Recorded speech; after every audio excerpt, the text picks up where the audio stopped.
are. Wednesday. It must be Wednesday. It's Energy Wednesday. It's always, this is our flagship show. We care a lot about this show. Okay, Richard Wallsgrove from Blue Planet, Barbara Tweet from Hawaii Gas, LNG Program Manager, and John E. Cole, as opposed to all of the other John Coles that we know. Do you know all the others? There's quite a few. John Cole is my co-host. He's also with HNEI, Hawaii Natural Energy Institute, and he's a former PUC commissioner, so he brings lots of experience. This is a great panel. So the first thing we're going to do is we're going to hear from Ramsey Brown from Hawaii Energy, and he's going to take 3 minutes and tell us about their latest incentive. Ramsey? Thanks, Jay. Yes, this is Ramsey Brown with Hawaii Energy. Hawaii Energy is more than your community conservation and efficiency program. We're also an energy resource, so I'm here today to share with you an update on Hawaii's energy code. And as many of you know, we at the State Building Code Council has approved the IECC 2015 Energy Code with Hawaii amendments. That happened back in July 2015.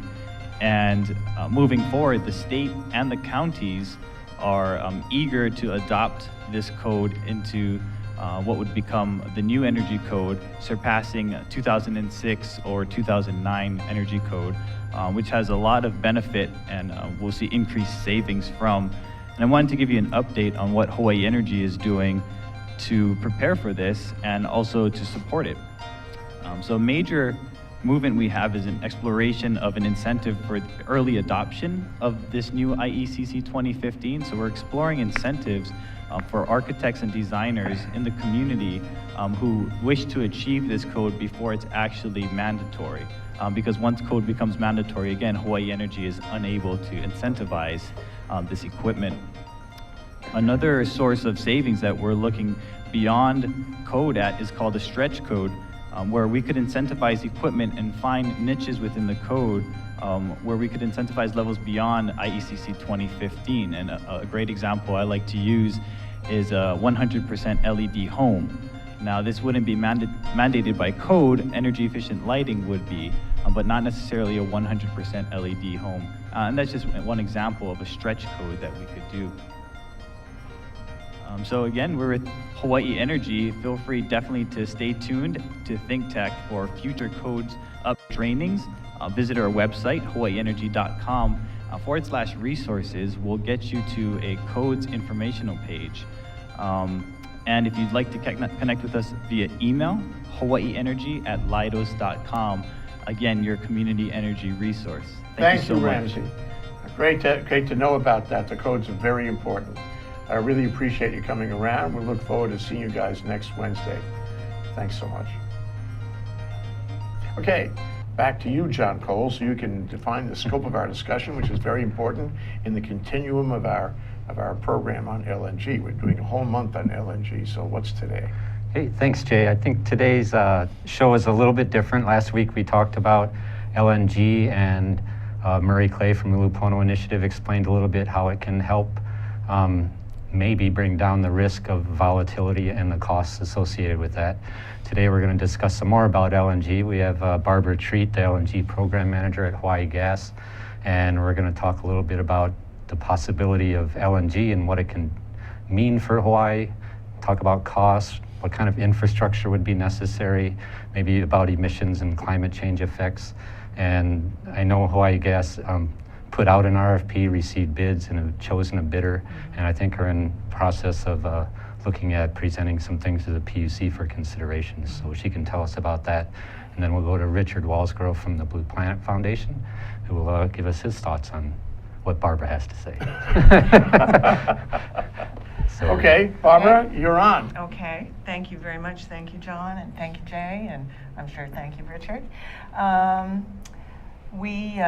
We did exactly what John just said. We've been looking at LNG at Hawaii Gas, but we've been looking at it from the standpoint of wanting to put together a program and some ideas and proposals that we could put before the state. We spent a lot of time as we got into this initiative listening to what people were saying and listening to what the concerns were in the community and the desires in the community.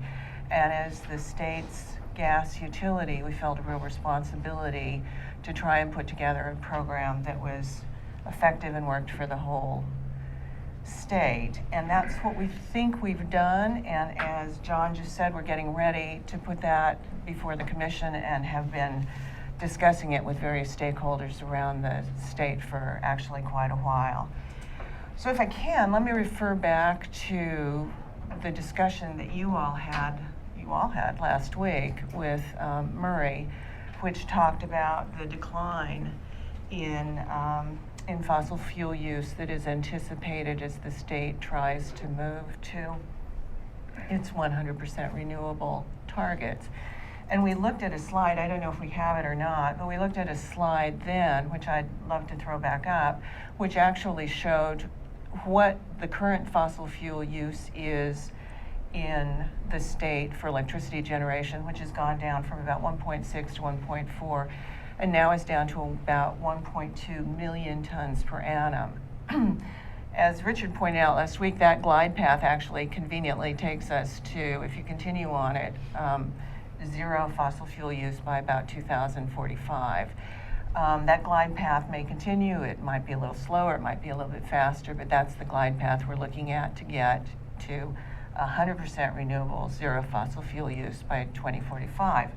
But, and that was the point that we were making, nonetheless, between now and 2045, we have a lot of, we've got 30 years, during which some considerable portion of which we're likely to be using some sort of fossil fuel to provide baseload power generation for the state. And so that's what we're really talking about. It's what is that fossil fuel that is going to provide baseload power for the state of Hawaii during that period of transition.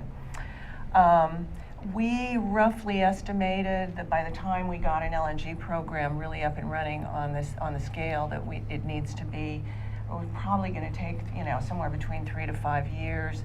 Looking at that glide path, you're probably then starting at about, if you replaced all of the current fossil fuel needs, you're really looking at about 1 million tons per annum.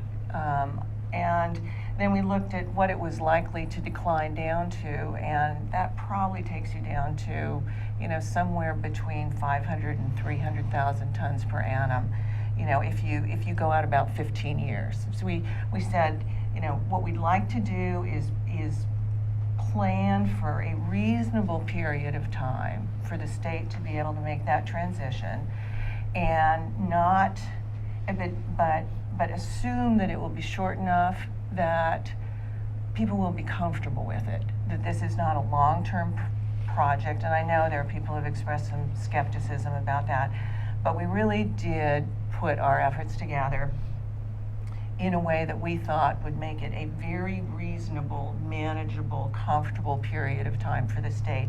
And we wanted to see if we could amortize all of the costs associated with it over that relatively short period of time, and if it still made economic sense. So, starting in, actually transitioning back, we originally started having discussions about this back in 2012, actually 2011. 2012, we did a lot of studies. We convinced ourselves that onshore storage was really not a particularly viable option for a lot of the reasons that we've all talked about. It's expensive, there isn't land, it made people uncomfortable. After a lot of work, we decided that really the only program that made much sense was an offshore, what is called an FSRU, which you were talking about last week, which is a floating storage and regas unit. That's a big ship, an LNG ship that you put you put offshore. Thank you. And is this slide up? Yeah, well, we have slides. Okay. That's what's That's what's showing. That's what's showing. This is a picture that we'd put together, obviously it's graphic, of a floating storage regas unit. And the floating storage regas unit is the ship with the smaller of the two ships, Right. actually. That would be moored, as you discussed actually briefly last week, offshore Barbers Point in roughly the same area that the crude vessels currently call and are moored. It would be connected to a subsea mooring. There would be a buoy system that connects very securely into the ship, and then it would be connected via a pipeline that would go into a plumb connection at the bottom of the sea, and then into a subsea pipeline that would be probably horizontally, directionally drilled underneath the coral. We've already done some initial survey work looking at spots that would not disturb the coral, that the mooring points could be put down and the pipeline could daylight. We did a lot of work to convince ourselves of the feasibility. We worked with a lot of people who are currently involved in these kinds of operations to get their assessments of the feasibility. And then we said, let's go out to the industry, because they're the people who know how to do it, and they're the people who know what the costs are, and get their assessment of whether or not this was feasible. So that's what we did. So in the summer of 2014, we issued what is called a request for information, RFI. We got a large number of responses, well over 24 responses, from very important companies in the LNG industry, giving us their initial indications of what the cost would be to both lease an FSRU and then also to provide LNG into that FSRU. And the issue was, we asked them to tell us what it would cost at the higher levels, 1 million tons, and at the very low levels, because we wanted to be sure that even at low levels it was cost effective for the state. And that's the reason we structured the RFI that way. We were so encouraged by the responses that we put together an RFP, and that went out on November 14th, I believe, of 2014. We were actually overwhelmed by the responses and the quality of the responses. Those came in February of 2015. We shortlisted down to 7 bidders in about April of 2015, and we spent the rest of the summer and early fall evaluating those bids, interviewing the bidders, negotiating, and got down to, one selected bidder at the end of that process. And there were a lot of issues associated with what the criteria was for selecting the bidder. And a lot of the things that you were talking about even last week, I was very encouraged, because those were the very issues that we were asking people about. It was, what happens if we don't need the volumes? Do we have the ability to ramp down volumes? We actually had written into the RFP a requirement that they be flexible as to volume and the procedures by which would there be no economic, and we negotiated an arrangement by which there really isn't a penalty for most of the ramp downs. There are some provisions at the end where there's economic trade-offs, but by and large we have the ability to ramp down over the life of the contract actually to 0. And that's in a stepped nature. So how long is the contract? The contract would be for 15 years. The contract would be for 15 years. And so we felt very comfortable that we could put this on the table with the stakeholders in the state and say, we've tried to listen, we've tried to be very responsive. We are really pleased that in working with very big, very credible companies that know how to do this, in many cases have been doing it for 50 years, we've been able to negotiate in the safeguards that, we've heard people in the state saying that were really important to them. Barbara, we're going to take a short break. Yeah. We come back, let you finish, of course, but Okay. I would personally like to know what stands between us now here today and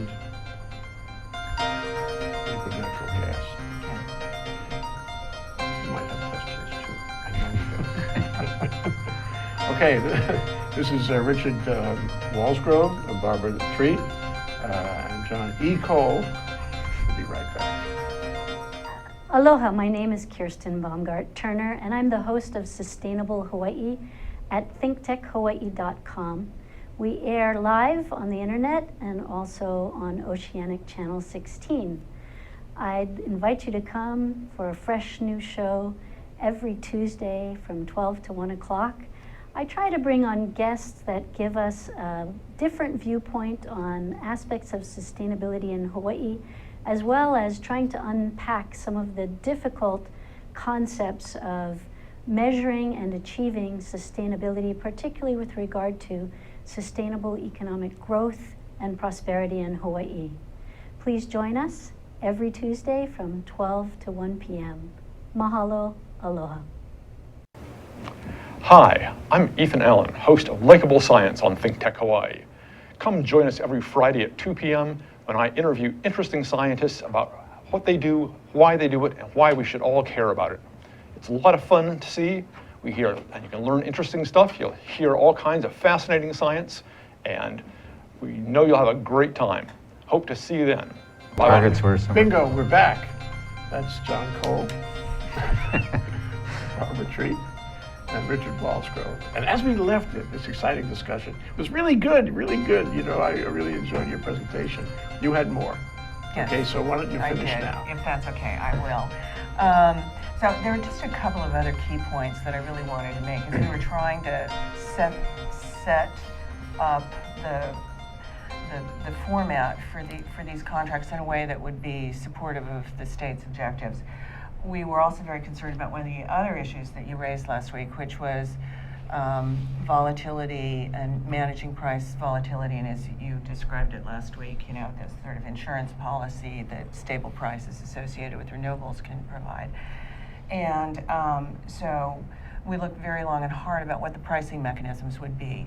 And the way LNG is priced, which tends to be misunderstood by most people, which is not surprising because it's sort of an arcane art, but the way LNG tends to be priced is it tends to be priced on an index to what is called Brent, which is an international marker crude, which is widely traded and widely quoted. A lot of oil is indexed in one form, either formally or informally, against Brent, because that's just the way refiners and oil companies think about it. If you look at the relationship of the current fuel oil that we use here in Hawaii and Brent, there's a pretty consistent relationship between LSFO, low sulfur fuel oil, and Brent, and so you can sort of monitor that. So as we were looking at what can we do to guarantee, if you will, I hate using that term, but guarantee that we're always at least going to be lower than the alternative fuel oil. An index against Brent really came very close to doing that. And so the way... There's a slide about natural gas distribution. Oh, and I'll get to that in just a minute, if I may. Can we come back to that? Sure. Okay.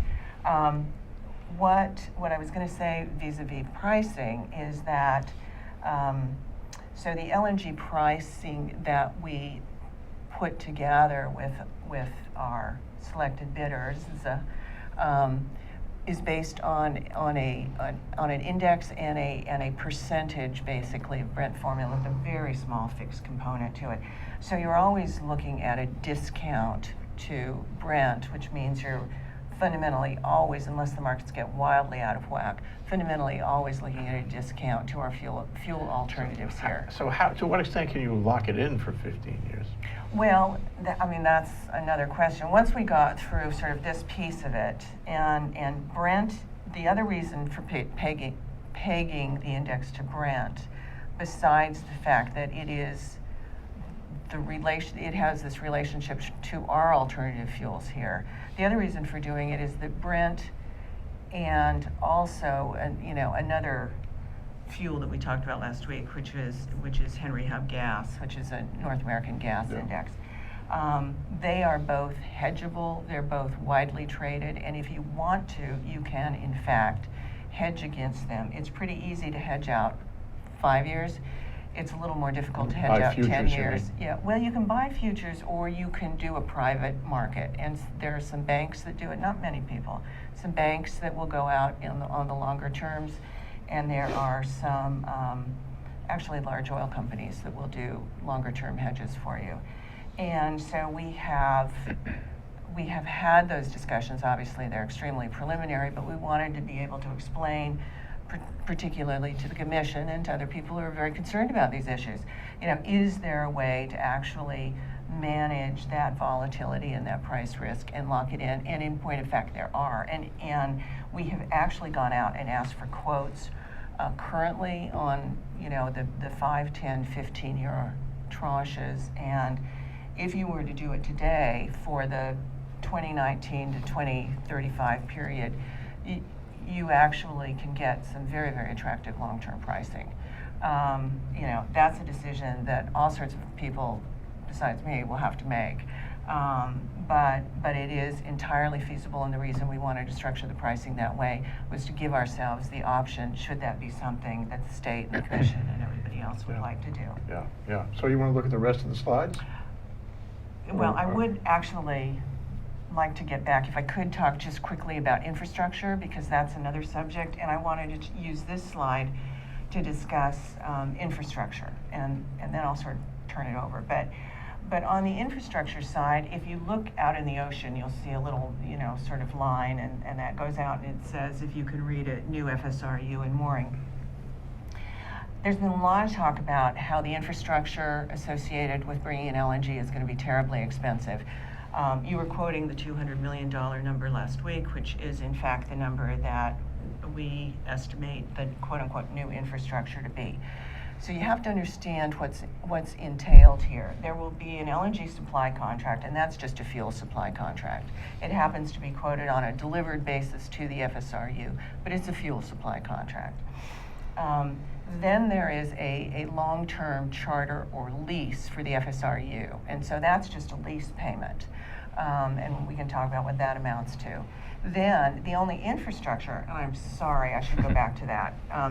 The only infrastructure that we're really talking about that Hawaii Gas or whomever would pay for would be the mooring, and then the subsea pipeline. And then if you look at the red on this, you'll see there are a few pipeline connections, and basically a line out to Kahe, theoretically a line to AES, and potentially, CT1, and obviously Kailua Partners, and then a little bit of a gas treatment facility that would be actually put on the ground where our existing SNG plant Those is. red lines, those transmission facilities, those are Hawaii Gas transmission facilities.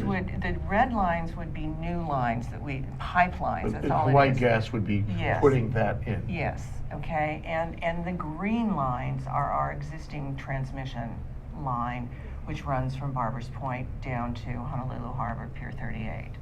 And you'll see the green line goes right by Waiau, so there's no new line required to actually feed the Waiau plant, if that's what the intention would be. So we've estimated all of that, the FSRU mooring and buoy system, the new pipelines, the actually quite small treatment facilities, some regulator stations. That's the sum total of the infrastructure that would be required, and we've estimated the total of that at $200 million. It's not that much anymore. Well, 200 million here, 200. There's a condominium penthouse for sale in Kaka'ako for 100 million. So two of those penthouses would do your project. Well, for if you. I could just make the point, I didn't know about Kaka'ako, but if I could just make the point that if you amortize that 200 million over, and let's say 1 million tons per annum or for the life of the project, then that comes out to about 45 cents per MMBTU. 45 cents per MMBTU, depending on what the base underlying cost of Brent is about 5% of the delivered cost of gas. So when we talk about infrastructure, I know people are concerned about it, but it's really not that significant a component in the overall cost. Your amortization is over the 15 years. Yes.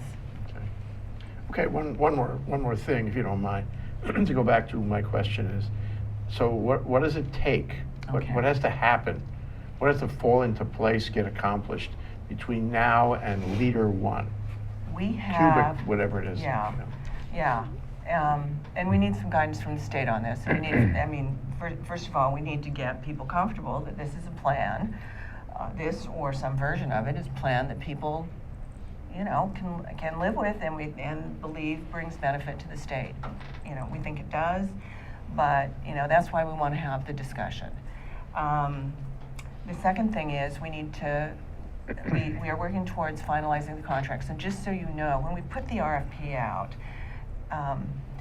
we did it, and I don't know if you've had a chance to read it, John, but it was actually quite a comprehensive document, and we included 2 very detailed term sheets in the back of it, one for the supply contract and one for the FSRU charter. And the reason we did that, and each one was about 20 pages long, they were detailed term sheets, is because we didn't want a bunch of people coming in here and saying, okay, well, we bid this, and here's a great price, and then when you went to negotiate the contract, they would say, oh, you know, you actually want that, you know. So we want to make sure that this wasn't, you know, a loss leader, and this wasn't something that we were going to go down a long path and end up really not being able to finalize the contract. As Alan Oshima said in regard to some of the stuff he was doing, the devil's in the detail, putting together the contract.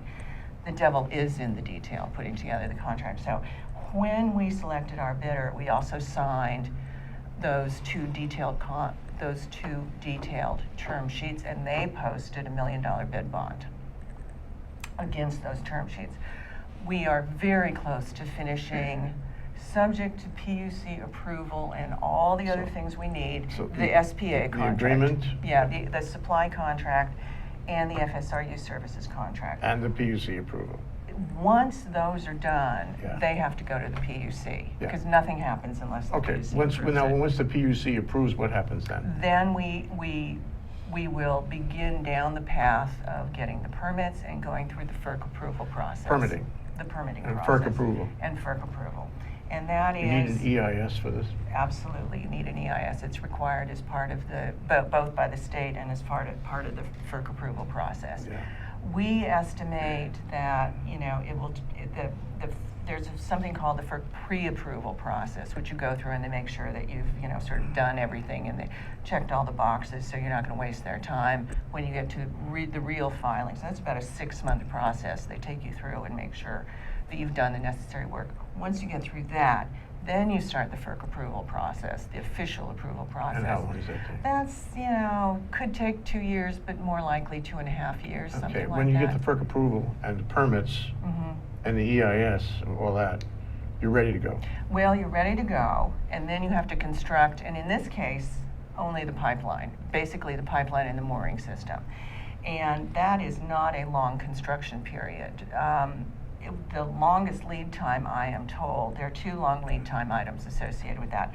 One is just getting the steel and the pipe in place so that you can, you know, but it's a mile. It's not a terribly long pipeline. And that, once you're in construction, is, you know, several months. It's not years. Altogether? Altogether for construction, about a year. So Okay, the entire period. I thought it was like 2021, 5 years or something? We for the whole have enchilada? been targeting 2019. Frankly, with the delays, you know, sort of getting everything pulled together and getting before the PUC, you're probably pushing that out a year. So if I add 15 to say 2021, I get 2036. No, yes, yes. 2036. 2036. When the contract is over. Yeah. Okay, we're gonna take a short break. And Richard, you know, I know you're like a coiled spring on this. I know you have comments, questions, whatever, commentaries. Okay, we take a short break. We'll be right back. You'll see. And we're going to hear Richard Wallsgrove even tell us. Aloha, this is Reg Baker, and I am the host of Business in Hawaii. We talk about positive stories of businesses in Hawaii, how they have been successful, and how they have overcome some of the obstacles that a lot of us encounter when we try to have a business here. And believe it or not, there are a number of positive stories here, and we want to talk to all of you. So we broadcast live every Thursday at 2 o'clock, and it rebroadcasts again on Olelo Channel 54. So I sure hope to see you next time. Please tune in on Thursdays at 2 o'clock. Thank you. Aloha, namaskar, and hello. My name is Anu Hittel, and I host the show called Climate Change Beyond Outrage. We go beyond outrage to find solutions to climate problems facing people, nations, and the world. I hope you will join me here every Tuesday at 1 o'clock. We broadcast live from thinktechhawaii.com. Aloha and bye-bye. Okay, which one do you, oh, we're back, we're live. Okay, you've probably been waiting to hear what Richard has to say. Barbara Treat made her statement. I was very interested in that. John Cole is listening because he's going to summarize at the end of this. You want to write this down, John? Okay, Richard, what are your thoughts? Well, first, I'd kudos to Barbara for being able to condense all that and summarize a whole lot of history and a lot of complex information, and that's hard to do. As I listen, I'm making a list, and so I think I end up with a list of 3 categories of questions or concerns, none of which are new. I think these are the concerns we've been talking about with folks like the gas company for a few years. The first goes right back to last week's show, and so if anybody's watching today and hasn't seen last week's show, I'd say go back and look at that, because we talked about how there's really fundamentally still a risk to the consumer on prices here that doesn't show up with renewable energy. So that's a trade-off. We have to make sure we're balancing appropriately. As Murray explained last week, that's an asymmetric risk, so that even if there's a 50-50 probability that this plan might save us money, the risk that it could cost us money ends up costing us more money than it might have saved, even under the best case or worst case scenarios. So there's the price question. The second set of questions or concerns that come up is, what does this do for our renewable progress outside of thinking about price? I mean, does this suck the air out of the room as we're doing the planning for renewable energy? And I think that's at the heart of the governor's opposition to LNG, asking the question of, does this just derail us? Maybe, I think it's pertinent to your question of what do we need to do? What does it take before LNG shows up? I think there's a fundamental question that's being answered about our power supply future at the Public Utilities Commission that probably has to get answered before we can even get to this question of whether or not this fuel or another fuel is the right one to use. And I think some of the distribution network questions are embedded in that as well. I mean, which power plants would it get burned in? There was the AES plant on that chart we looked at. That AES plant, Hawaiian Electric has acknowledged, is just not friendly to renewables. It's this old, big, lumbering plant. I don't think in our evaluation of the power supply, that will end up being one of the options that gets chosen. So we have to figure out those details, I think, before we get to the fuel question anyway. But I don't know, and maybe you can, ask Barbara this, or Barbara can otherwise address it. It came up last time too, is who does what between Hawaii Gas and HECO, Hawaiian Electric? I don't have a clear feeling. I mean, I appreciate the chart with the new pipeline and all that, but what is Hawaiian Electric? They have their own plan. I'm not sure what it is, but they certainly have been putting their due diligence on that. Where does it fit? Where does it come together? That planning process at the Public Utilities Commission, Hawaii Gas is involved, Blue Planet is involved, and that's about Hawaiian Electric's plan. So I think in the near term, the answer is it's really about what Hawaiian Electric does. And then after that, I think the red lines on there are the question of, okay, if we're going to use this particular fuel, how does it come in? Okay. Some of the price questions, I think, link into this second concern too, because while the infrastructure costs for the gas pipelines might be on the order of $200 million, in the latest Hawaiian Electric plan, there's a whole new power plant to burn this stuff, and that's over $700 million. So we're up at $1 billion. We can start throwing these numbers, but obviously there are a lot of details, as Barbara rightly pointed out, a lot of details that would have to get sorted out. That's a lot of penthouses. Yeah, a whole bunch of penthouses. Let me ask you a question about the sucking the air out point that you made. How would that work? I mean, why can't we do 2 separate tracks? This is like, walk and chew gum at the same time kind of thing. Why can't we do both at the same time? Why? How would it work to suck the air out of the renewable initiative? So it starts with a question of how much. If we are going to start with a presumption that we need X volume in year 1 and then we ramp it down over time, that's a question that really can't be answered at the same time we're answering the question of what does our electric system look like. If we're completely flexible on how much gas we can use on day 1, then perhaps that isn't a problem, but it certainly impacts the price. And so now we have this iterative loop, and if they're going back and forth all the time anyway, there are a lot of things we have to do all at the same time. It's a matter of how many of those can we do. There are a lot of things to do on the power side. Complexity. I think complexity, frankly, it's people's time. The Public Utilities Commission is only so many hardworking folks. They can only evaluate, so many things at a given moment. So all of that makes it difficult to think that we're just going to head down one particular path and hopefully they converge again in the future. I have a third set of concerns. Sorry. Maybe I want to let you have your day. Maybe my biggest bucket as I think through this, because I think it's clear there are a lot of smart folks thinking about these issues. Maybe we can resolve everything on my first 2 buckets. The third one's harder, and that's the environmental problems. And we've got two categories of those environmental problems. I mean, natural gas is still a fossil fuel, so it comes with all of the downsides you see in a fossil fuel in terms of the extraction process. A very interesting image that sticks in my brain is if you looked at the United States from space at night about 15 years ago, North Dakota was dark. There were no lights. There's no big cities. There's no New York City in the middle of North Dakota.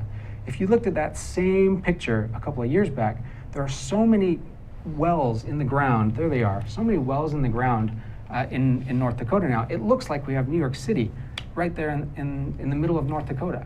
And that's because natural gas is actually just being burned in the atmosphere. There's a picture there. So there's an impact to pulling this out of the ground. We know that. There's an impact to transporting it and actually gasifying it so it can get here.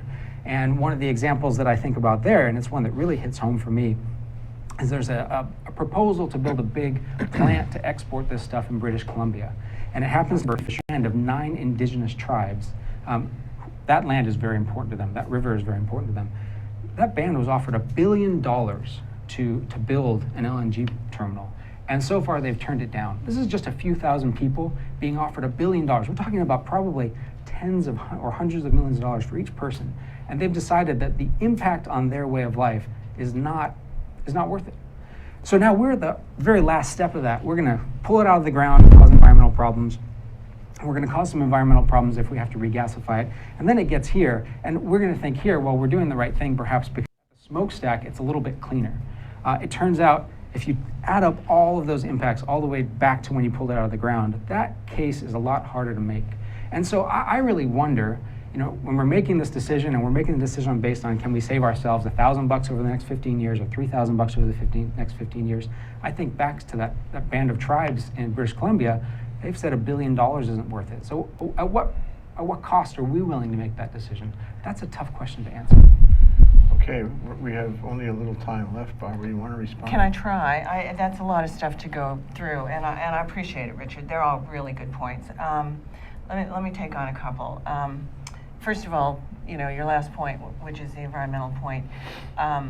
We're sensitive to that. One of the things we tried to do in structuring this arrangement was to say if it is important to people, as I think it is, there are lots of places around the world you can get gas that will not draw from locations where they're not extracting using conventional extraction techniques, and this contract is structured in a way that will not require anything other than bringing in gas from fields that use traditional extraction techniques. So that's issue number one we tried to be sensitive to, and we can talk a lot more about that when we get together.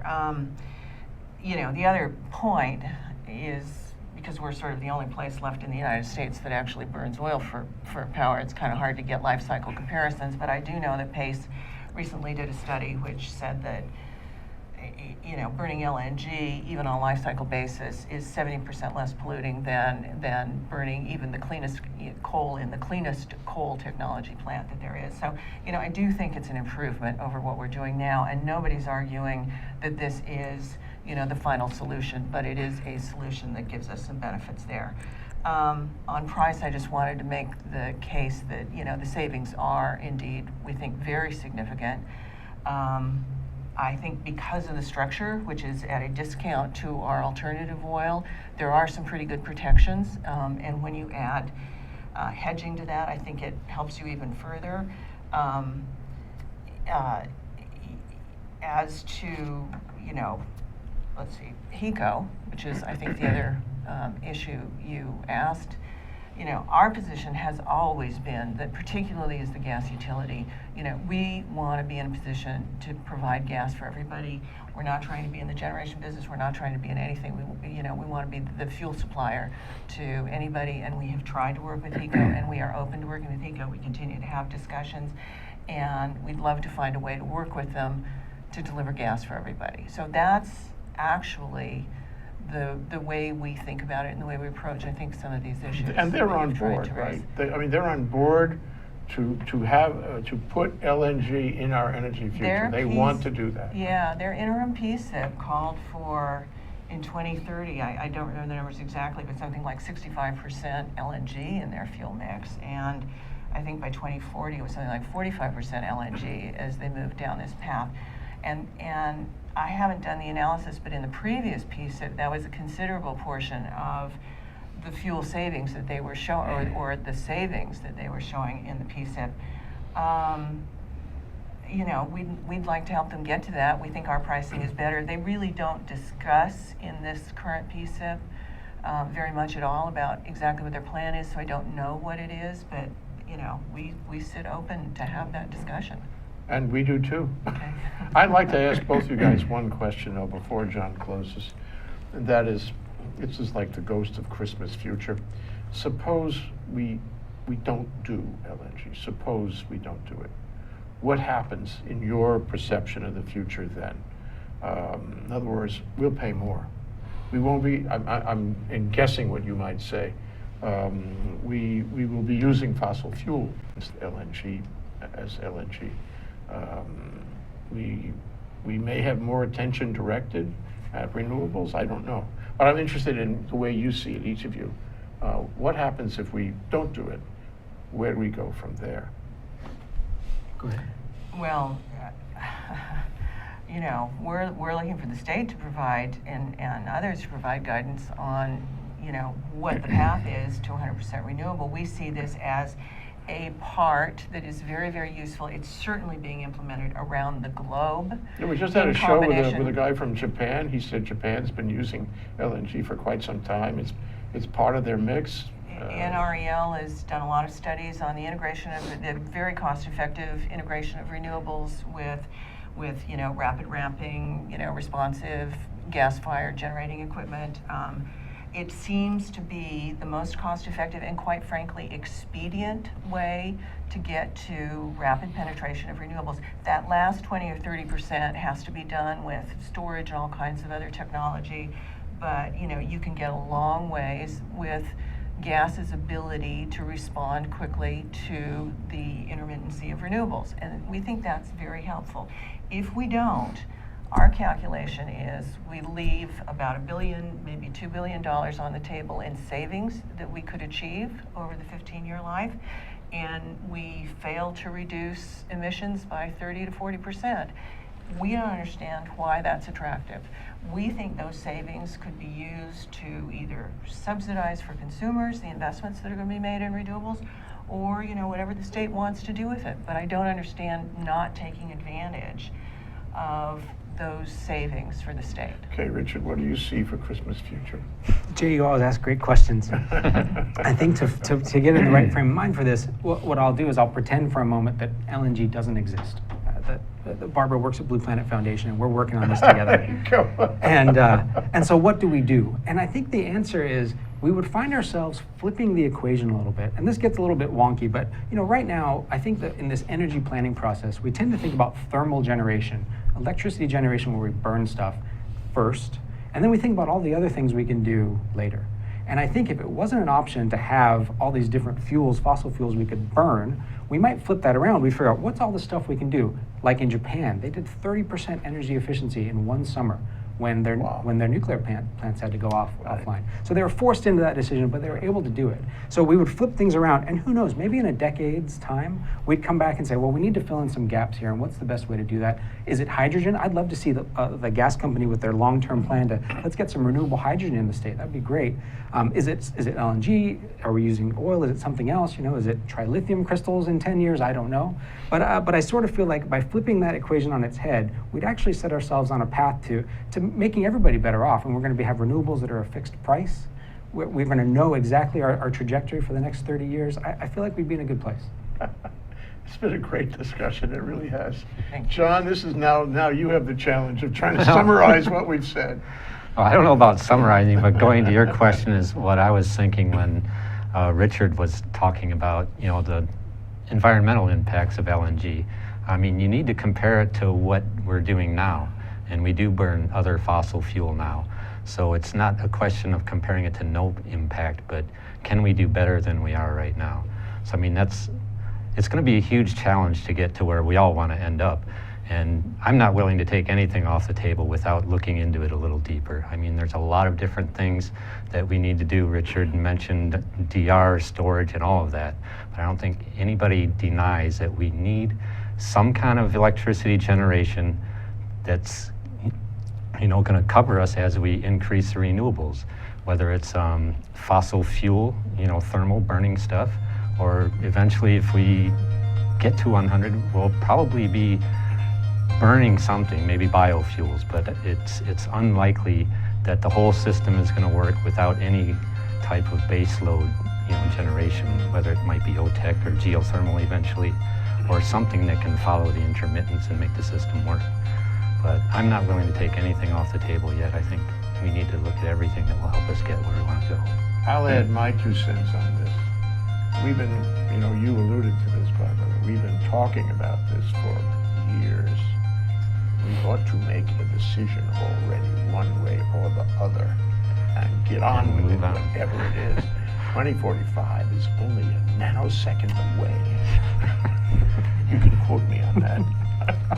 Richard Wallsgrove, Barbara Treat, and John E. Cole, thank you very Thanks, much, Jay. all of you. We love having you here. Thank you. Thanks for having us.